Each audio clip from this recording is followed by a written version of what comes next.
Oh my God. I never in my life thought that I would own a 5-pound teacup Chihuahua, but I do. Good evening, ladies and gentlemen. This is Gerardo Poli. And this, sorry. Okay. I'm Gerardo Poli. I'm Hubert Hemstra, and this is the Vet Vault.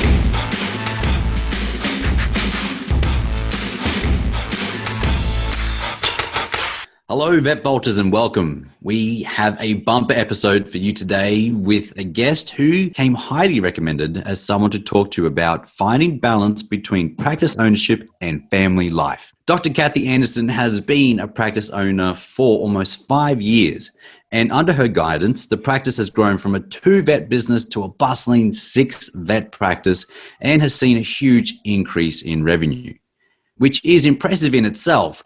But if I tell you that she chose to enter ownership when she had 2 very young kids, one of them a 2-year-old who wasn't even sleeping through the night, you'd probably think she's crazy, right? But here's the thing. She's loved her journey. She still loves practice ownership and veterinary work. You'll look long and hard to find someone with her level of positivity and enthusiasm for work.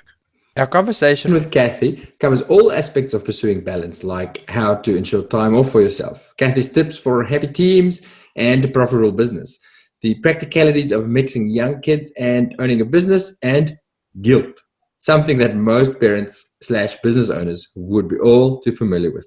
We chat about self-care and our responsibilities in caring for others around us, including our team, and about the role of telemedicine in Kathy's practice, and much, much more. But before we start, we want to tell you about a little gift we've made for you. We've created a beautiful, I think it's beautiful, little document with the answers from our first 20 guests on the podcast to the standard question that we usually finish the podcast with. That is the question of, if there was one bit of advice that you'd give to all of the veterinary new grads of the world, what would it be? And the document is yours for free. All you have to do is go to our website at thevetvault.com and subscribe to our email list, and we'll send it to you straight to your inbox. We'll also send you updates of any new episodes and any cool resources that we come across. So go and check it out. Or you can just click on the link in the episode page wherever you're listening to this, and we'll take you straight to the appropriate page. We hope that you'll check it out. Now, please enjoy Dr. Kathy Anderson. Hello, Vet Vaulters, and welcome to another episode of the Vet Vault. Today, we have another colleague from the US. We're speaking to Dr. Kathy Anderson from Chicago. Kathy, welcome to the podcast. Hi, guys. Thanks for having me. Have you got an off day today, or are you working, or what's happening? Well, it's still Wednesday in Chicago. Yeah, so today's my day off. I do work tomorrow morning. So you guys can't keep me up too late. Okay, I like the off day. You're a practice owner. This is your practice, and you have a day off midweek. That's already a good thing in my book. Wednesdays and Fridays. Yeah, Wednesdays and Fridays. Nice. And do you work weekends? Every other Saturday and one Sunday a month. Well, that's pretty good. Are you happy with that? Love it. I am pretty fortunate, though, because I do have 6 doctors working at my practice total. Okay. It's good, though, because I know many practice owners who, whether they physically or practically can't do it, or whether they think they can't give themselves that time off, whether it's a guilt thing where they think they have to be there.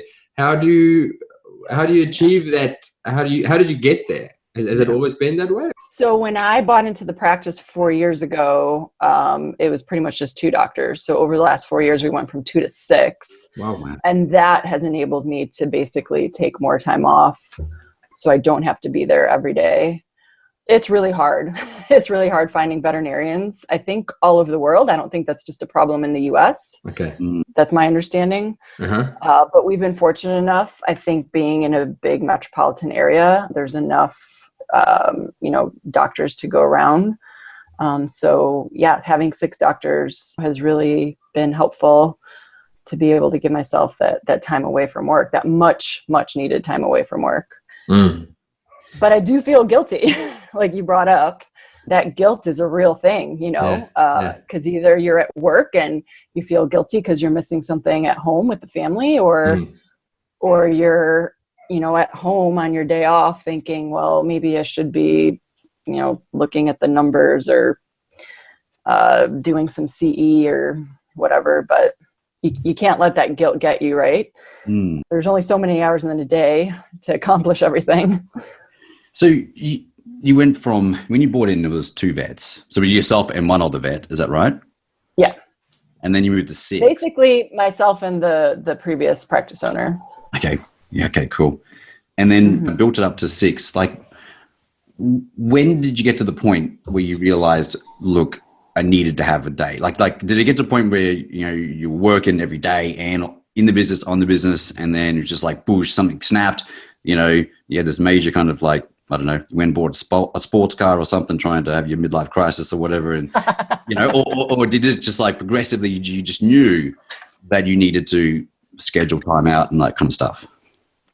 When I bought into the practice, my kids were 2 and 4. So they were still very young, very needy. I couldn't be at work all the time. I couldn't. I was still nursing my son at the age of 2. Wow. So yeah, I was able to figure it out so that, I was able to have coverage, and I was lucky enough to find those doctors that other people aren't as lucky to find. And, our business was growing. It was growing exponentially. I think there's like kind of a metric in veterinary medicine that as soon as your day is about 80% booked, your schedule overall is about 80% booked, that's about when it's time to hire another doctor. So every time we got to that point, we're like, it's time to look for another doctor. It's time to look for another doctor. We've had some amazing new grads come on.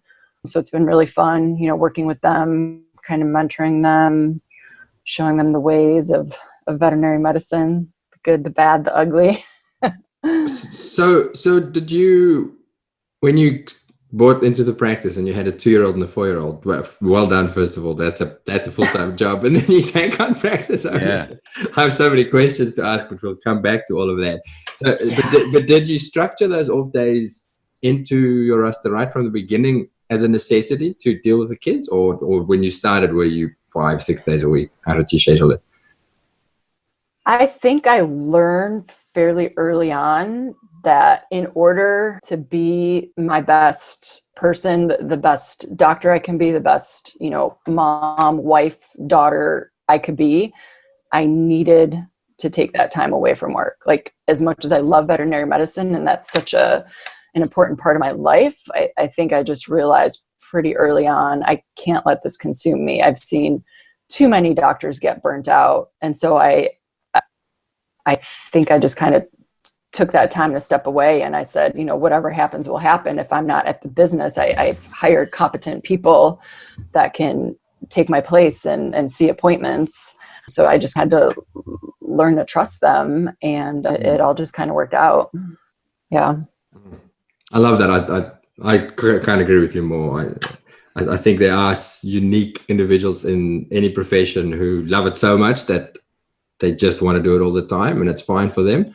But I think certainly for me, and I think for many people, that realization that you actually can't maintain it 60 hours a week. You really can't. No, you get burnt out. And, unfortunately right now we're having such a high number of veterinarians committing suicide. It's awful. People need to put themselves first and take that time away, that valuable time to themselves. That's exactly what you said there. You need to take care of yourself. Like, self-care is your own self-responsibility. It's, as an employer, you can, create the space. And we just talked about this in our quarterly meeting. And there's only so much you can do to support veterinarians when they transition into practice or into your hospital. And like, we're getting to the point now where it's like, okay, you have to take holiday every 3 months. What week in this next 3 months do you want to have a week off? I don't want to have a week off. No. What week do you want to have off? Like, it's like, especially for the new guys that come through, they're like super excited. They just want to work, and they work, take on shifts, take on extra shifts. Yeah. And all of a sudden they get to the point they can't sleep. And then they're like amped up because of cases that they can't get out of their head. And then they just go boom. Yeah. And then that emergency is not for me, or veterinary medicine is not for me. And it's because they didn't plan ahead. Mm-hmm. Yeah. So, I think it's exactly what you said, Kathy. You have to me, that's got to be the first decision, because what I see happen, and what happens sort of just happens if you don't fight against it, is you just get sucked into that busyness, and I need to do this and I need to do this. The money's a big draw card because you go, well, time off is money wasted or money not earned. And how much is enough money? Well, I always need more money. So for me, it was a decision. The first decision is I will not do more than this amount of work per week. How am I going to make that happen? And then I've got to plan backwards from that. And then I had to say, this is enough money. Anything more than that's a bonus. But as long as I can earn that much money by working a few hours in this per week, that's fine. And then I had to plan around that. I think that so many people that go into veterinary medicine too, by nature, are nurturing, and they feel like they have to take care of everybody around them, including our patients. And it's hard to step away and take care of yourself first, but you're not going to be your best doctor unless you do take that time away. So I do feel like that's really important. Gerardo, what you said there about how you sometimes have to make people take time off, that's an interesting point, because it is, as an employer, as somebody who has to take care of these people working for you, sometimes you do actually need to draw the boundaries, because you're right. Some people, for whatever reason, will overcommit. I've had people could do shifts where I go, those are crazy shifts. You can't do it. And I'm guilty of never saying no, because as you say, Kathy, it's hard to find vets sometimes. So yeah, if somebody wants to do the work, well, yeah, it's problem solved for me. Yeah, actually, as an employer, sometimes you should probably say no. That's too much. Mm-hmm. Yeah. The only other sorry, you're going to say something, Kathy? Go. Oh, I was just going to say actually that I haven't even considered forcing my employees to take time off. So that's actually something that I'm glad you brought up, and I might actually implement into my own practice. There's a couple of reasons why we did it. One is because people generally kind of feel like as if they can keep on pushing on. And like, I'm one of those people. I'm just like, oh, take on that. But the cracks start to form, and then all of a sudden, momentum builds, and all of a sudden things start cascading. Dominoes fall over, and then all of a sudden 6 months time they're in a heap, and then you just spend a long time in recuperation and discussions and stuff, try to sort it out. So it's like a prevention in a way, but also that's a business perspective. The second thing is that it's super useful and quite powerful to have someone to look forward to every couple of months. Oh yeah. Like it's Absolutely. Like it's busy now, but I'm going away for 4 days in 2 months. It's like it's joy in the future, which brings joy now. Mm-hmm. Yeah, I think you guys in Australia are really good too about taking holidays, which a lot of people in the US don't necessarily do. I know that I was fortunate enough to backpack through Europe before I got into vet school. And I feel like everybody that we met in Europe was from Australia. And I think everybody was on their gap year and just traveling and exploring the world. And we don't do it enough of that in the United States. I feel like that almost should be mandatory in some ways, that before you turn 25, you have to travel internationally and see what else is out there, explore other cultures, and realize that there's other ways of thinking about life, and there's not just one way to do things. How do you do self-care? Like, what is it for you? What's your balance? Well, make it practical. What did you do today? Was your off day today? My off day, woke up at 7 a.m. and I was in the gym by 8. Okay, cool. Yep. Yeah, I'm not a morning gymmer. That hurt my soul just thinking about that. I have to get it done in the morning. I have to. It sets the tone for the rest of the day. Yeah, sure. So is that a thing you do most days? Like exercise in the morning is a thing you do most days, or? My days off, yeah. Because like when I work, like Monday, Tuesday, Thursdays, I'm usually gone for about 12 hours. Mm. So then, it's not really feasible with the kids, but on my days off, I try to knock it out first thing. Gets home, she's got her adrenaline rush and she's in a good mood. And, today I was like making pancakes for the kids. Because if I don't get it in, you become addicted to that like endorphin rush. Yeah. And when I don't get it, I'm crabby. I need it. Mm-hmm. I need to feel good, and it just keeps me motivated. I love it. I think everybody needs to work out. I heard recently about dominoes and how you can have dominoes in your life, and each domino is a particular kind of important aspect of your life. And for some people, a domino could be family time. They need to have family time. Other people could be catching with their mates. Some it's nutrition, some it's sleep, some it's exercise. For me, it's exercise. That's my pillar domino that I do not let fall over, because that's the one that keeps the rest of my dominoes standing. But if I don't exercise, then I don't eat properly. Then I don't sleep right. Then I religiously protect exercise time.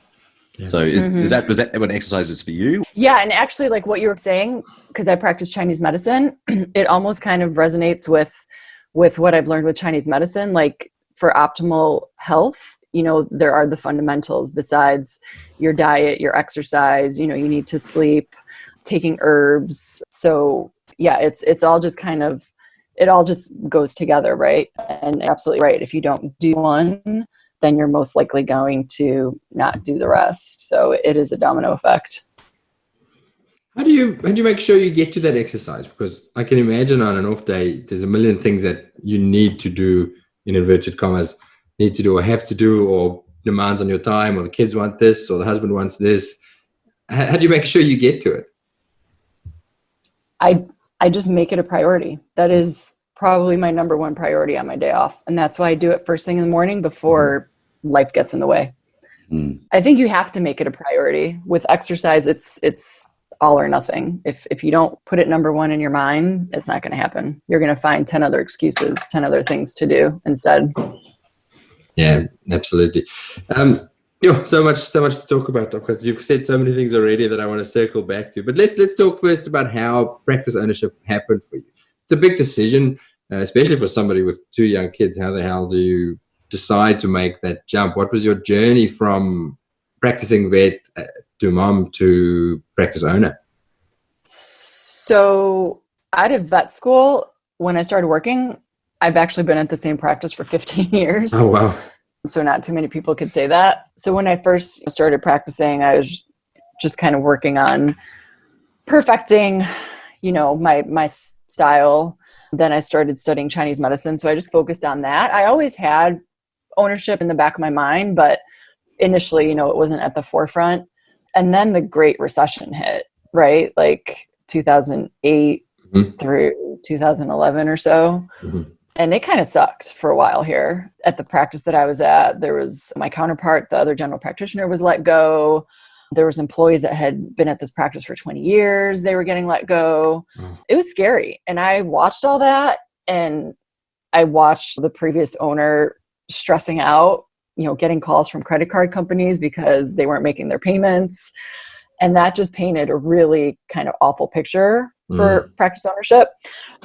And I would say it kind of turned me away from it. So then in, 2016, when he decided to sell, my partners came in and they were looking to buy it. And they asked if I would join in and partner with them. And so at that point, when they kind of explained their business model and, and how they kind of do everything, it seemed feasible for me, because we have a team. We have bookkeepers, we have a marketing coordinator, we have, HR manager, social media coordinator. So we have all these other amazing individuals that can do everything else that I don't know how to do, I'm not good at. And then I can just practice medicine and just do what I went to school for and what I love doing. So that's really worked out well for me. And that was really the only reason that I decided to partner in and join, was because I knew that I would be able to just do what I wanted to do. And it made me realize over the years that it really takes a team. Anybody that wants to have a successful business, you can't do it on your own, nor should you do it on your own.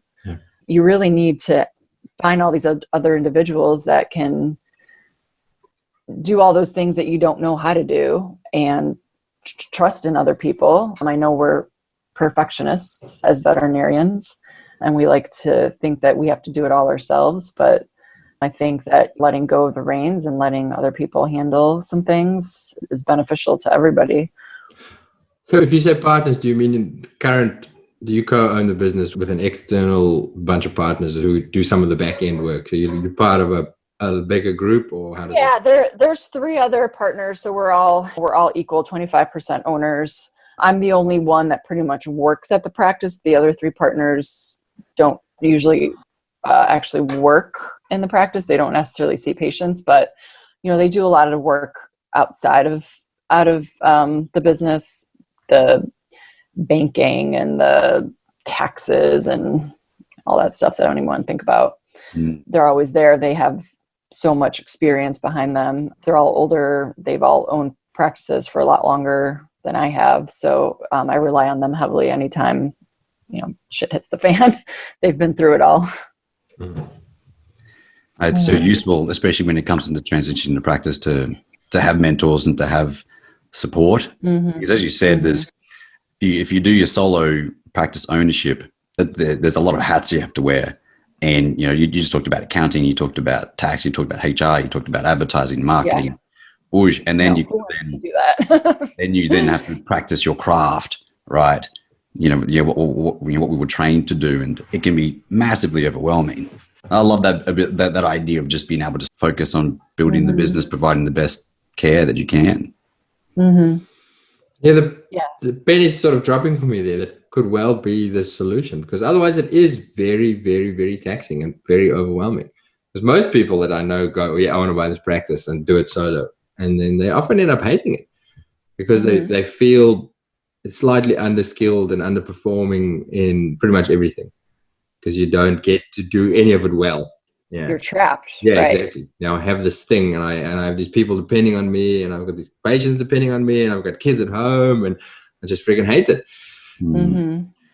I suppose like there are many successful practices which aren't part of a larger group, but I can see, and they probably got engaged team members in there that manage those particular areas, and like I see the value both ways, definitely.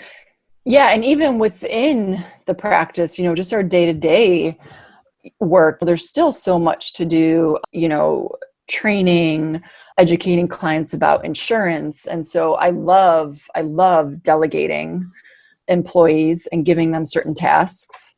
It empowers them. It gives them a sense of purpose. It gives them something to feel proud about. So there's a lot of the day-to-day responsibilities outside of, the bigger group, the bigger partnership that I've tasked some of my employees with, and they're all exceeding and superstars. What do you think would be some of the fears you have had associated with entering in that kind of working relationship or practice ownership model? Did you have any fears at the start, which have been, I was scared this would happen, but it didn't happen? Yeah, I was definitely a little fearful that I wasn't going to get that work-life balance, that I was going to become overwhelmed. I was maybe not fearful, but I was concerned about how the transition from being an employee and being everybody's friend to now becoming their boss, how that was going to happen. And that's still tricky, because you want to be buddies with your workmates, and everybody has a great time at work and we all joke around and stuff. But at the end of the day, I am their boss. And so you do have to, I don't even know, take a step back from that a little bit. So there's a learning curve. It took some time. I think anytime you do anything new, take on a new job, it takes a good 6 months to a year to, really exceed at it. So I'd say it took at least a good year. And going back to my son, who was 2 at the time, he wasn't sleeping through the night. So my first year of practice ownership, I still had a child that was waking up several times in the middle of the night. Wow. Yeah. Let's get into that, because that's a question we get a lot from listeners who are moms. Specifically moms. I don't know why it's always moms, because dads have challenges as well. But I suppose the bulk of the responsibility still tends to fall on the moms. It's like breastfeeding in the middle of the night. Yeah.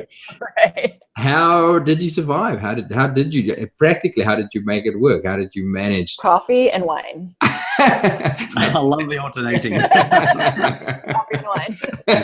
It's like I saw this meme where coffee is basically like passing off the baton to wine at like 4 p.m. or something. I'm gonna put that in the show notes because I saw that. I thought that was gold. It's so true though. but practical aspects like childcare. Who took care of the kids when you were working? How did you? So you can't do it all by yourself. We were fortunate enough that my mom was retired, so she was able to help out with the kids. Okay. And then, we did sign them up at a full day daycare / preschool. So they were doing that a few days a week.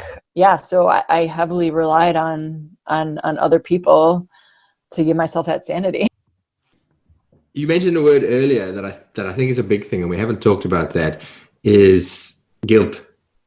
Now we all feel guilt, but I see that a lot. Well, I'm the son of a professional. My mom was a doctor, and I could see it with her. There was that guilt about, she had a full-time 5-day job, and I think she felt a lot of guilt about not spending enough time with us. We were 4 boys. I was the youngest of 4, and I certainly see it in my wife, and I see it in all of my female colleagues.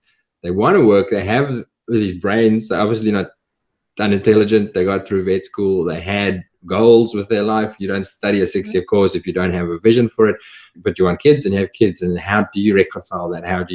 Did you feel that guilt? Well, you said you did. And then how do you deal with it? I feel it probably every day. Yeah. Every day. Yeah. I feel guilt every day. And I'd say that's probably one of my biggest challenges in life. I'd say a lot of people struggle with that, that inner voice telling you that you're not doing enough, that you should be doing more. But, you just have to, I listen to, I follow a couple of really good trainers on Instagram, and they're really strong women that put out some really positive messages. And, they don't paint this rosy picture of parenthood and being a mom. So I think it definitely helps to see that other people are in the same boat. And you just have to realize at the end of the day, there's not enough hours to get everything done. And you have to do your best. And, if that means that you can't get through the 10 different emails that are sent from your child's school, then so be it. Maybe you'll get to them tomorrow, or maybe you won't, and same thing with like our profession, veterinary medicine. I wish I had more time to read my veterinary journals that are stacking up on my desk, learning about the latest and the greatest. And I do, I find time here and there, but you're always going to feel that guilt. Like, well, maybe I should have found 10 more minutes to read that article, but you can't do that to yourself. You literally you'll make yourself crazy. So you have, and my outlet is the gym. So I go there and I just put in my work and I just try to forget about everything and leave, and I feel like a new person. That's good. You know what we should do, Gerardo? Should have an episode where we interview kids of vets and ask them what are they like. I'd like to talk to Kathy. How old are your kids now, Kathy? They're 6 and 8. But I'd love to ask teenage kids of vets who grew up as kids of vets, and almost as a reassurance to parents, not just moms, to say, well, did it suck? Do you resent your parents for doing it? And the reason I say that is, again, I grew up with 2 doctor parents, 2 parents who worked full time. May have felt some guilt about it, but I've got no resentment. I don't feel out, like I was denied of anything. I respected that. I saw them working hard, and I saw them passionate about something, and it motivated me to do something with my life. Yeah, no, I mean, guilt is a real thing, imposter syndrome too. That's a big issue in veterinary medicine. A lot of people are talking about that feeling of not being worthy enough of practicing medicine and being smart enough. And do I really, maybe this patient should be seeing a different doctor. Maybe I'm not good enough to figure out what's going on. I think that's a real thing that a lot of doctors struggle with. So yeah, I think there's a lot of demons that live in our heads and probably pose some of the biggest challenges that people have to deal with on a day-to-day basis. How do you deal with it, or how did you deal with it? Like I said, I do follow a couple really inspirational women on Instagram. I think having a good group of friends, somebody to lean on, somebody that is going through the same thing that you're going through. And it always helps to see that somebody else is failing just as much as you are. You know, because it's like when you see on Instagram too, and all these people have been so great, you know, posting like, this is my Instagram photo, but this is actually the photo that I took right before where, you know, whatever my love handle was hanging over my pants, or it's real life. So I think that society has gotten a little bit better because we're not focusing on body image as much as maybe we did 15, 20 years ago. It's more about, I think there's more focus on mental health. And actually, wasn't yesterday some sort of mental health awareness day in Australia? Today. Is it today? Yes. Are You Okay Day? Are You Okay Day? Yeah, I saw that. Yeah, one of the Australian vets that I follow, she posted that. Are You Okay Day? Is that just in veterinary medicine, or is that? No, it's like it's a nationwide initiative. I actually spent a lot of time thinking about that yesterday, because it's good to say it. Are you okay? So the message behind Are You Okay Day, Kathy, is exactly that. Is I just ask somebody, are you okay? Mm. I don't know, Mom, this might not be appropriate for the podcast, but my neighbor, who's a veterinarian, committed suicide over the weekend. When by the time I release this, it might be public. I haven't told anyone. I don't know who knows or who doesn't know. And I wasn't close to him or anything, but I have a degree of guilt, because you could tell he wasn't doing well. And to be fair, I've heard subsequently that it wasn't the first attempt. It's been an ongoing problem, serious mental health issues. So it wasn't a random thing. But I've been walking around for a few days thinking, yeah, we had a friendly, neighborly relationship. How are you going? You know, Yeah. work, that sort of stuff. But I never stopped and said, how are things? Are you okay? And then I wonder, why not? It's almost a reluctance of, you don't want to get involved. Yeah, I know you're not well, but if I ask, you're going to tell me, and then what the fuck am I going to do with that? Yeah. If you say, no, I'm really not okay. Oh, okay. Well, good luck with that. Yeah. I don't know. That's where that advice monster comes in, right? You ask a question and you don't want to get drawn in, but sometimes you don't need to, right? You don't really need to be the one that solves their problems. And you don't necessarily know what's going through their head. Maybe all they need to hear is a similar situation that happened to you that they can relate to, you know, to make them feel like, I'm fine. I'm going to be fine. I'm going to get through it. This isn't the end of the world. Life is worth living. I had my ex-boyfriend in veterinary school. He was actually a professor, a veterinarian. He also committed suicide. So yeah, definitely a topic that's very near and dear to my heart. So I'm very sorry that you went through that. Yeah, thank you. Yeah, it just made me think. What was my not my responsibility. I don't feel guilty about it, but what did I potentially have a role? I actually did an online course a year or two ago on suicide prevention, and it's probably important that people do that as much as possible. And again, in retrospect, I'd forgotten all about that, because to answer my own question, are you okay? Ask that question, are you okay? And if it's not okay, then what do you say? And the scary thing about that course, or the thing that you almost need to practice, is they said, if somebody is not okay, something you should ask directly is say, are you thinking about suicide? No. Have you had any suicidal thoughts, man? Wow. And then they might say, no, don't be crazy. No, seriously, thanks for asking, but no. Or they might say, yeah, sometimes. And then it's not your job to fix it. Then you just need to make sure they get help. Then you say, okay, listen, I'm going to phone somebody and get you to go and see them, because they're not going to do it. Because when they're in that state of mind, they don't have the outside vision to go, yeah, I can deal with this. You need to say, all right, I'm phoning Lifeline. Here you go. I'm standing next to my friend here. Can you speak to him, please? Because I don't know what to do.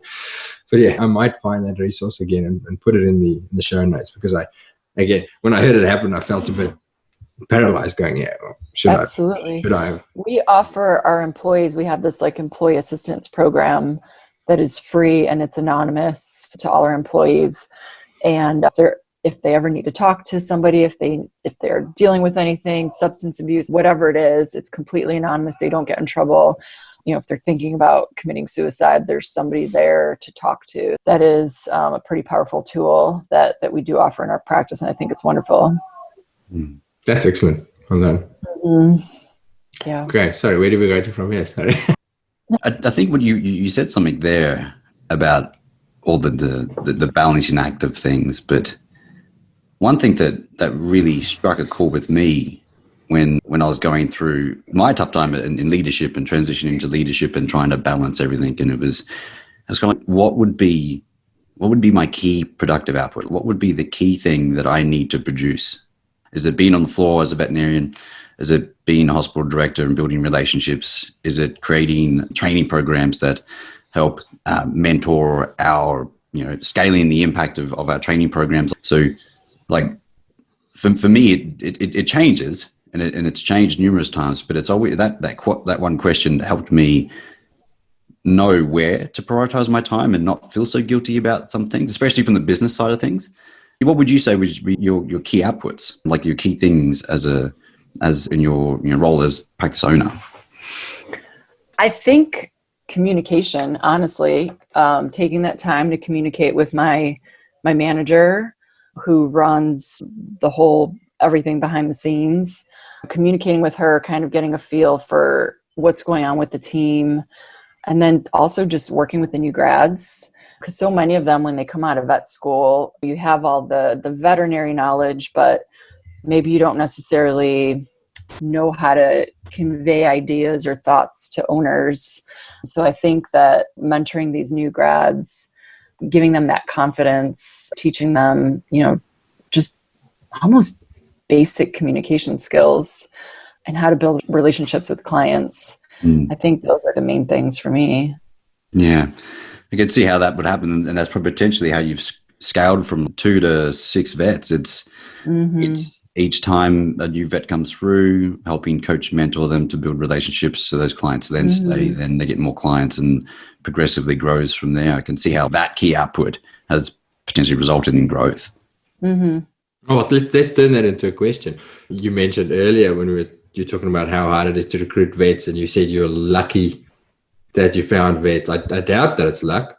I think there's got to be something about the practice or how you run things that makes you. But let's turn that into a question. What are there things about how you guys do things, how your practice runs, that attracts and keeps those vets? And I've got a few suspicions just from listening to you, but I'd love to hear what you think. And then B, why is it growing that fast? What are you doing right? Culture. I think that's number one. Leadership, how you make your team feel. We have great employee retention. We rarely have an employee leave. So I think that's huge. My manager is incredible. I took a lot of time to find the perfect manager, because that position is so critical in the hospital. It really helps to set the tone for everybody.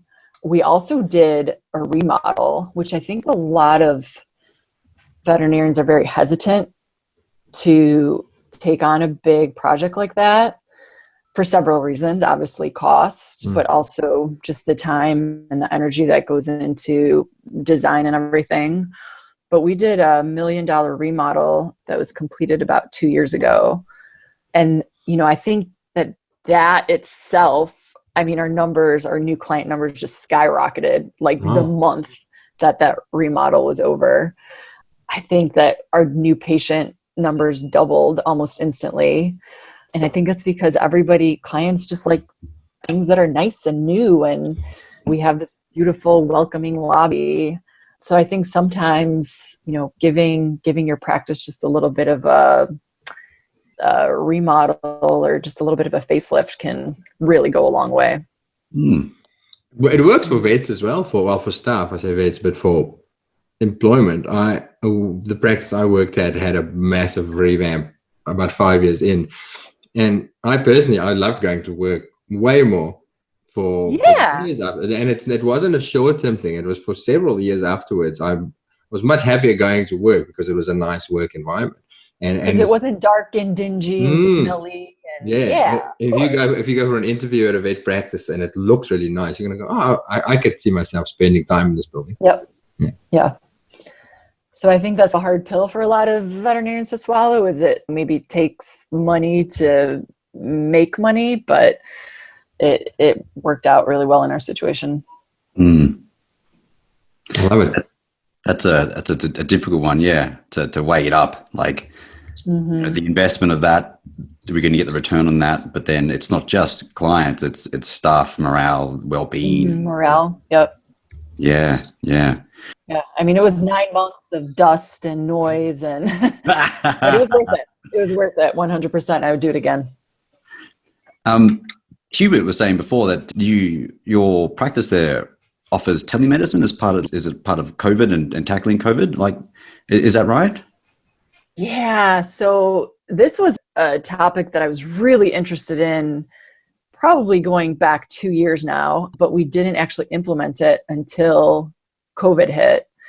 I wish I could tell you guys that it was going really well and that we were doing a lot of telemedicine consults, but I would be lying if I said it. It's hard.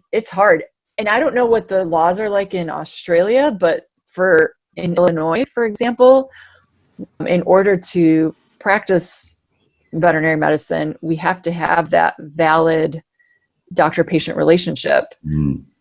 And we have to have physically laid our hands on the patient within the last 12 months.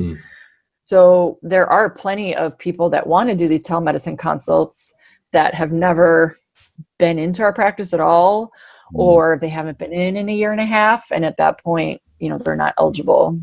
I get what you're saying. Yeah. So I think they're going to change that going forward, because I don't think COVID's going away anytime soon. So that might help. But also for so many other things that we see patients, you either need to draw their blood, you need to give them injection. I think it's a powerful tool for rechecks. No, that's why I wanted to talk about it, because when people started talking about it, I did wonder what would it be useful for, because I feel like that. I feel like, well, there's most things. Well, I know when friends phone me about their pets, we this and this and this, but I've got to check it out. Absolutely. You've got to bring it in. I would love to help you. So I was curious to ask you what is it working for? Where have you found useful applications? How do people feel about it? And do you see a future for it in your practice? Yeah, I think maybe when it comes to some dermatology cases or rechecks, for sure, maybe that first surgical recheck, seeing if maybe after an orthopedic surgery to just see how the dog is walking, if he's using the leg. I think it's good for those situations, but I still at this point think that at least a good maybe 70-80% of appointments actually do need to physically come in the door. Yeah. That we were looking at rolling out telemedicine, and rechecks was one of the things that I think that was one of the key points of value that we could offer. Yeah. It's like, okay, skin is getting better. Show me a photo. Let's have a quick squeeze. Okay, now I think you might need to come back and get some more antibiotics or something. Sure. Yeah, I got a question. So, what's new? What's new, but what's in the future for you? What are you excited about moving in the next kind of 12, 24 months? Professionally, yeah. Mm-hmm. Or personally, anything. I mean, honestly, what I'm most excited about is tomorrow football season starts. I love football. So that's tomorrow. I've been waiting for that. The Chicago Bears play their first game on Sunday, so I just can't wait.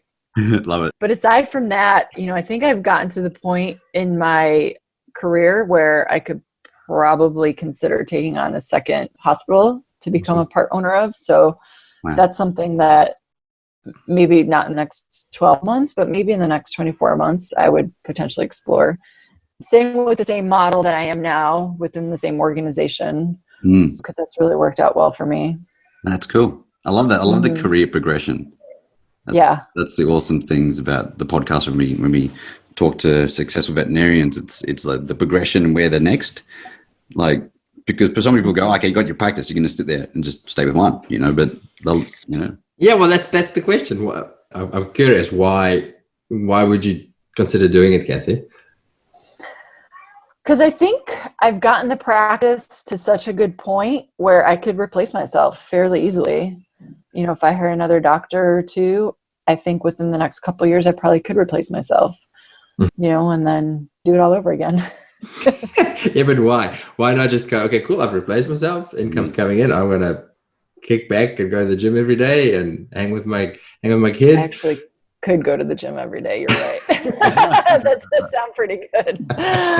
I think just building that nest egg, building equity, being able to retire at a fairly, like my husband and I were just saying yesterday, when we went on our honeymoon, we were thinking, what's the furthest place that we can pick? What's the furthest place that we can go to?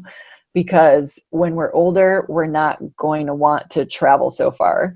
And so we were talking about that yesterday, like, man, we're glad that we did some of these trips that we did. We went to Thailand for our honeymoon, but we're so glad that we did that because I can't imagine being in my 60s and being on a plane for 24 hours. So I kind of want to get back to traveling as much as I used to and explore some of the world. And I love working. I absolutely love working. But I think that if I was able to retire earlier and still continue doing veterinary medicine and maybe more of a, consulting or volunteering type of role, that would be fine with me too. Okay, so here's my advice. When you're at that point, first take a mini retirement, go travel, and then coming back and start the second practice.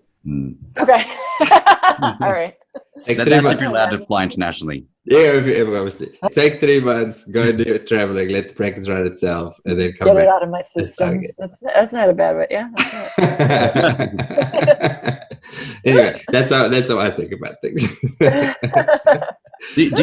Have you thought of a succession plan for yourself within your own business now? Not, just if I were to buy another. Not necessarily for someone to buy you out, but more so to replace yourself as the veterinary leader or, Yeah, no, I do have another doctor that is very well liked by the staff, has shown some really good, leadership qualities. So I've already kind of thought in my head that if I were to ever leave and maybe move on to another practice and kind of focus all my energy on that practice, I would make him a medical director in a heartbeat. So I've kind of strategically, have done that. But yeah, it's all about hiring the right people and really taking the time to, put your team together. Yeah, because that's a couple of years in the making, probably. You probably. Oh yeah. It's not like as if you probably maybe you hired him last week and he's really good. No, but I'm sure you got to that point due to your investment in time and management. But that would have been a couple of years up. Yeah, or how long has he been with you guys? 3 years. Yep, 3 years. Oh man, I'm loving this conversation. Kathy, you look like you love it. You look like you love the whole practice ownership journey. Do you like it? I do. Yeah. I love it. I do. I always post on my Instagram pictures of how much I love my job. Everything from just being able to snuggle puppies. And I think my favorite thing, honestly, is, and you guys wouldn't get this in emergency medicine, but just developing that relationship with clients, seeing them over the years, because I've been in practice long enough now where I've seen dogs as puppies all through their life. And then unfortunately I'm the one that euthanizes them. But I think that's probably the most exciting part for me, is just developing that relationship with my clients and mentoring my new grads. Yeah, I really love it a lot. It's funny that you say about the relationship, because that was the first thing that I missed when I went to emergency. Just like repeat clientele, maybe 8% or something like that. Yeah. And that's years down there. It's like years later you need us again. So 9% of the time it's new clients. And yeah, it took me like a good couple of years to kind of let that go and go, it means I get to develop relationships all the time now. But then now I'm sure there's many emergency veterinarians out there now that actually feel lightened by not having that relationship in a way. They feel like as if they can just let go of they've done their bit for the pet. They're on that shift. Now it's another veterinarian's responsibility or their primary referring practice's responsibility, so they can sleep good at night, not having to know or think about what's happened in some way. But it takes a while to transition to that. It's an interesting thing. I do sometimes wonder about it. So the vets who we interview and who I speak to personally, who seem to love veterinary science the most, almost always that's the answer. Why do you love it? And it's the relationships, it's the people. The vets who are the most miserable as being vets, the biggest reason that they give is it's the people. The clients drive me insane. They make me tired. And I wonder where that disconnect is. Is it a mindset? Is it a personality type? Is it some people like spending time with people and you get energy from that and you love it and you are the right person for veterinary clinical practice? And are some people just not wired that way? I have a bit of that. I love people, but I also get tired. So one of the aspects I like about emergency is it's not, I don't feel that ongoing responsibility almost that can sometimes feel draining. I like the part of emergency that goes, okay, job done, put it behind me, who's next? Yeah. Whereas that skin case that comes back and comes back and comes back, it can get draining. Well, then you just refer them. You refer them to a dermatologist. Yeah, I don't know. I don't have a point with that. I often wonder about that. Is it purely a temperament thing? I think it is. I think it's personality, what you're wired to do, what you're not wired to do. And it's unfortunate for those people that come out of vet school and they don't really realize what it takes. You know, they have this image painted of just playing with puppies and kittens all day long, and they don't understand that you're dealing with the clients first and foremost. I think it takes a high, level of emotional intelligence too that can't necessarily be taught, but I'm sure there's some sort of seminars out there that can help with that. Yeah, but I do think it goes back to personality type. Cool. Yeah. Kathy, I could chat to you all day, but we should probably start wrapping up. Is there anything else that you'd like to address or specifically want to talk about? I don't think so. I think we've had a great conversation. We've covered a lot of topics. Okay. Well, we'll wrap up with our last two questions that we wrap up with as a standard. Are you a podcast listener? Podcast. I find my American guests often go, what? What's a podcast? I wish I could say I had the time for it, but I don't. I am not a podcast listener. Oh, see, this is no. We've got to educate you. This is what's great about podcasts, because it's a time thing. You don't have time to read books, but you can listen to a podcast at the gym or when you're driving or when you are doing the dishes or anything like else. It's just that you get into the habit. See, when I'm driving to work, I like to turn on the radio and pretend like I'm a pop star. But do you have any podcasts that you can recommend for me besides your own, obviously? Ooh, so many. Well, if you say you follow people on Instagram, inspiring people, to me that's a huge thing. A lot of my mental well-being is from podcasts, from listening to the right podcast. People who it's such a window into extreme expertise. You have these world-class people and world-class performers who sit and have living room conversations with other world-class performers. So it's such a great insight. Off the top of my head, I didn't prepare for this. I can send you a list, varying from total education to complete just entertainment. Yeah, I will send you a list, and whatever the list I said, Kathy, I'll put on the show notes for people as well. Gerardo, have you got any ones that jump out straight away? Well, I can start with this. One of the most popular podcasts in the world is the Tim Ferriss Show. He interviews high-performing people and very insightful. I've learned a lot from listening to Tim Ferriss. So there we go. Start with Tim. All right. Gerardo? Sounds good. There's two at the moment. I always listen to Brendan Burchard. I'm one of his high-performance coaches, so I listen to him and love his stuff. And the one recently that I've got on, and I think it's super cool, is The Science of Success.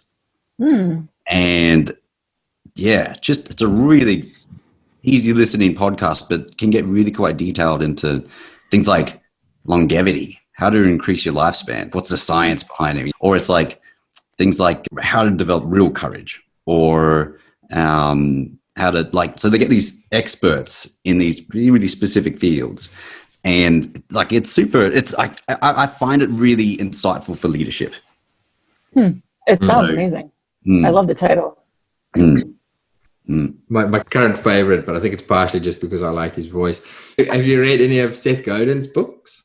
I want to say it's marketing, but it's not. If I say marketing, it doesn't encapsulate it. It's ways of thinking about culture, a lot of culture and a lot of marketing stuff. Akimbo, Akimbo, Akimbo podcast by Seth Godin. Just 20-minute little episodes. Fantastic content. I think it'll resonate with you about creating a team and creating a vision and all that sort of stuff. Great stuff to listen to. Anyways, you're supposed to answer this question, not us. Sorry. I need you to educate me. Okay. Well, we'll wrap up with our final one, Kathy. So you are at a veterinary conference, probably online at the moment, and you've got all the veterinary new graduates of the world, and you have a couple of minutes to give them one message, just one bit of advice for their future careers as veterinarians. What's your wisdom? Have fun, number one. Always have fun. Work hard, play harder. And I would say it all goes back to communication. Communication is so key. It's the one thing they don't teach in veterinary school. When you graduate veterinary school, you get that anxiety that you don't know everything. You're never going to know everything. So you have to let go of that. And I think it's more about focusing on perfecting your communication skills, because that's not something that you'll know how to do right off the bat. So I think learning how to communicate with team members, with staff, learning how to communicate with clients, building that relationship, I think that goes so much farther. That really helps to develop trust, that bond. I think that so many new grads are just hung up on that knowledge aspect. And I wish I can go back and tell myself when I was graduating at vet school that that's not the most important thing. So yeah, I feel like communication, and not just in veterinary medicine, but just life in general, it just really helps to prevent a lot of fuck ups. Totally does, especially if you have to manage debates. Yeah. Awesome. And then probably for those that are interested in owning a practice, building a team, that's key. You can't do it all by yourself. Building a team, finding the right manager, finding those people that are better with technology, better with dealing with staff issues, building that team, the lawyers, the insurance agents, to focus on all those things so that you can just practice medicine. That's cool. Brilliant. Love it. I feel like I need to applaud. Such a fun conversation. Kathy, thank you so much for your inspirational conversation. Thanks for having me, guys. I wish I could come visit you. You look like you'd be a great practice. Oh, we'd have so much fun. I think that. Hey, Kathy, what's your Insta? Oh, Dr. Kasia, K-A-S-I-A .Anderson. Okay, gotcha. Yeah. So Kasia is Polish for Kathy. I'll tag you in a photo. All right. I'm going to stop recording. Thank you again for taking the time to listen. I hope that you have found some value in that. And as always, if you did and you can think of somebody else who might like it, please take a moment to send them the link to this episode. Or if they are like Kathy and they don't know how to listen to a podcast, take a few moments to educate them and hopefully change their lives forever. Remember to go to thevetfold.com and register for our mailing list so we can send you the answer to the one question. Have a fantastic week and we will see you next time.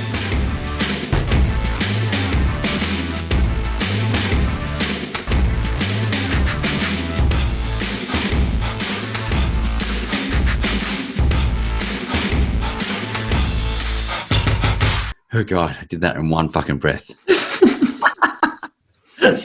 Oh, here we go.